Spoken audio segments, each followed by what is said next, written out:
Carlos, que es el tema que hemos estado debatiendo aquí, o vais a seguir debatiendo la próxima hora.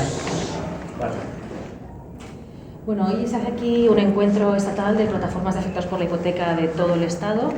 Y de entrada, nada más empezar, sí que hemos hecho una valoración muy positiva, porque después de meses muy intensos, donde hemos hecho un sobreesfuerzo enorme para recoger cientos de miles de firmas para la iniciativa legislativa popular,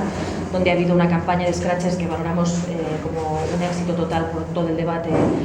sobre la democracia actual que tenemos, ¿no? Y sobre el tema de la iniciativa legislativa popular también creemos que ha sido un éxito.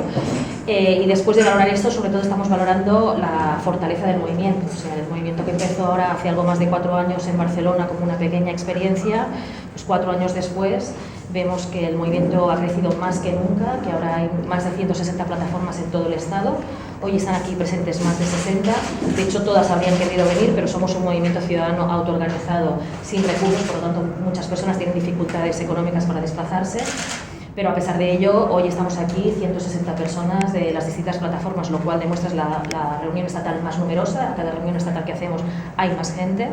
y demuestra que el movimiento está más grande que nunca. Y eso lo valoramos en sí mismo ya como una victoria. Todavía no hemos conseguido cambiar la ley, todavía no hemos conseguido regular la dación en pago y que se paralicen todos los desahucios ni el alquiler social de las viviendas vacías, pero en cambio estamos consiguiendo lo más importante, que es que la ciudadanía pierda el miedo, pierda la vergüenza, que se junte y que vea que podemos conseguir muchas más cosas de las que parecerían en un principio posibles, ¿no? Cuando empezamos hace 4 años habría sido impensable ver que hemos parado ya más de 700 desahucios, que hemos conseguido negociar centenares de dación en pago y de alquileres sociales y lo más importante, que las plataformas